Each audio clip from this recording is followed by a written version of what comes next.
Gastrulation का की हम बात कर रहे थे बेटा, इसी का नेक्स्ट पार्ट हम दूसरा सेकंड पार्ट में हम देखते हैं। ये सेकंड पार्ट है हमारी वीडियो का, इसी लेक्चर में सेकंड पार्ट है वीडियो का। जो सेकंड पार्ट है इसमें हम बात करेंगे एक्स्ट्रा एम्ब्रियोनिक मेम्ब्रेन्स की। इसमें हम किसकी बात करेंगे? Extra embryonic membrane. 4 extra embryonic membrane, वो तो हमने किसकी बात की थी? एंडोडर्म, एक्टोडर्म, एंडोडर्म, वो तो एम्ब्रियो के अंदर थी। अब ये एम्ब्रियो के बाहर है। 4 लेयर्स है mainly, amnion, chorion, allantois and fourth one is the yolk sac. Fourth one is the yolk sac. तो देखते हैं, ये है जैसे एम्ब्रियो,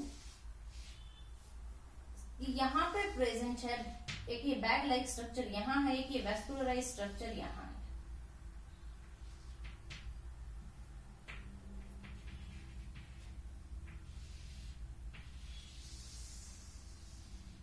और एक लेयर इस पूरे को कवर करती है और यहां पर प्रेजेंट होते हैं फिंगर लाइक प्रोजेक्शंस, जिसको हम विलाई बोलते हैं।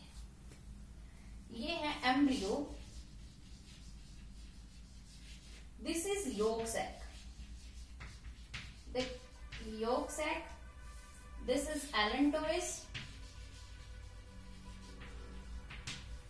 This is amnion, this is chorion. अब देखो ये चारों एक्स्ट्रा एम्ब्रियोनिक क्यों बोली? क्योंकि एम्ब्रियो के बाहर है, ये चारों एम्ब्रियो के बाहर है। योक सैक और एलेंटोइस ये नॉन फंक्शनल होती हैं।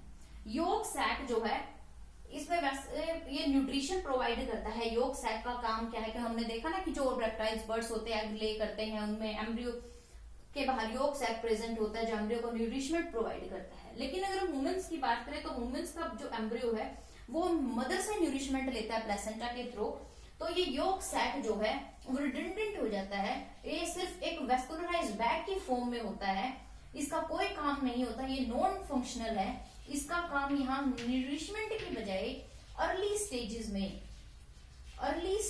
में इस योक सैक के अंदर ब्लड सेल्स बनते हैं।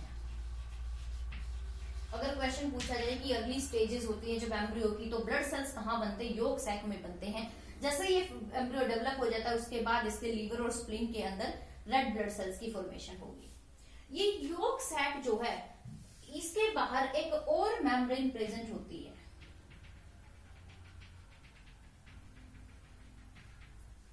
बाहर outer mesoderm and inner is the endoderm.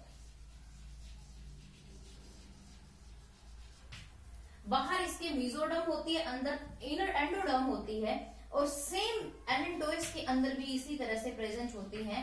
Allantois और योक सैक दोनों के अंदर ही बाहर तो मेसोडर्म होती है, इनके अंदर जो है एंडोडर्म होती है, और इस तरह की अरेंजमेंट को हम बोलते हैं स्प्लैंक्नोफ्लूरिक। इसको हम इस अरेंजमेंट को बोलते हैं स्प्लैंक्नोफ्लूरिक।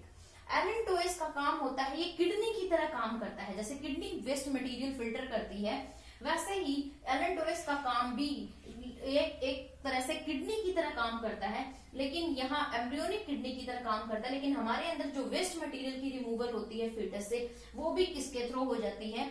वो भी प्लेसेंटा के थ्रू हो जाती है। तो ये एलेंटोइस भी नॉन फंक्शनल है, इसका भी कोई काम नहीं है। उसके बाद बाहर प्रेजेंट होती है एमनियोन, और एमनियोन के बाहर फिर इस तरह से एक लेयर प्रेजेंट होती है। डिफरेंस क्या है कि एमनियोन में आउटर साइड पे मेसोडर्म और इसके जो इनर साइड है वो प्रेजेंट होती है ectoderm. Outer mesoderm, inner ectoderm. और अगर हम बात करें कोरियोन की तो उल्टा हो जाता है। कोरियोन के आउटर साइड पे, कोरियोन में ये देखो आउटर साइड पे तो प्रेजेंट है एक्टोडर्म, आउटर साइड पे है एक्टोडर्म, और इसके इनर साइड पे जो प्रेजेंट है वो है मेसोडर्म। जबकि इसमें क्या है, बाहर जो अंदर जो है वो एक्टोडर्म है, बाहर जो है मेसोडर्म है। और इस तरह की अरेंजमेंट जो होती है इसको हम बोलते हैं सोमैटोप्यूरिक।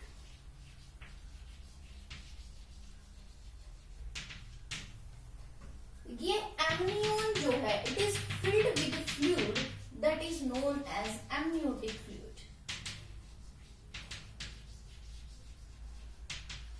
इस एम्ब्रियोन के बाहर फ्लूइड होता है, amniotic fluid, that is secreted by this amnion and fetus itself. ये एमनियोटिक फ्लूइड इस एमनियोन से और फीटस सेक्रेट करता है। इसके अंदर कुछ फीटल सेल्स भी प्रेजेंट होते हैं। एमनियोसेंटेसिस टेस्ट होता है जिसमें फीटस के अंदर कोई एबनॉर्मेलिटीज तो नहीं है, उनको डिटेक्ट करने के लिए टेस्ट किया जाता है। तो यहाँ से फ्लूइड, इस एमनियोटिक फ्लूइड को लेते क्योंकि इसके अंदर फीटल सेल्स प्रेजेंट होते हैं, उनको कल्चर किया जाता है, फिर टेस्ट करते हैं कहीं कोई एबनॉर्मेलिटीज तो फीटस के अंदर नहीं है। इस एमनियोटिक फ्लूइड का काम क्या है, it acts as shock absorber. It acts as shock absorber,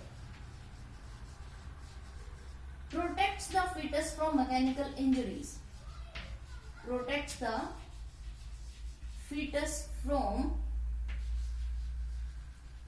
mechanical injury।